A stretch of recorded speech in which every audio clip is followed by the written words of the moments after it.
হাদির উপর যারা হামলা করেছে এই হামলাকারী কিছু চিহ্নিত করতে হবে সরকারকে।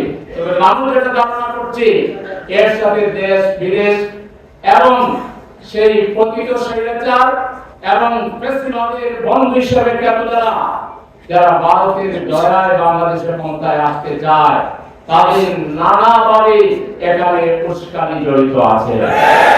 তদন্ত করলে গডফাদার হিসাবে এই নব্য ফ্যাসিবাদের পদধ্বনি যারা দিচ্ছেন, ফ্যাসিবাদকে যারা আমদানি করতে যাচ্ছেন চাঁদাবাজির মাধ্যমে, টেন্ডারবাজির মাধ্যমে, খুনের মাধ্যমে, নিজ দলের মারামারির মাধ্যমে ফ্যাসিবাদকে বাংলাদেশে যারা কায়েম করতে যাচ্ছেন তাদের কোন না কোন পরামর্শ, উস্কানি এবং তাদের কোন না কোন ভূমিকার সাথে জড়িত আছে।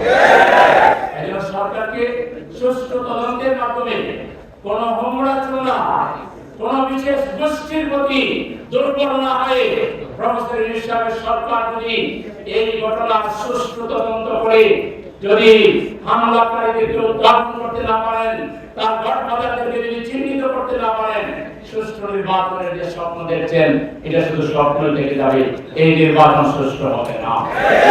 এজন্য নির্বাচন যদি সুষ্ঠু করতে হয় আদির উপর হামলাকারীদেরকে অবিলম্বে গ্রেফতার করতে হবে এবং তাদেরকে বিচারের মুখোমুখি করতে হবে।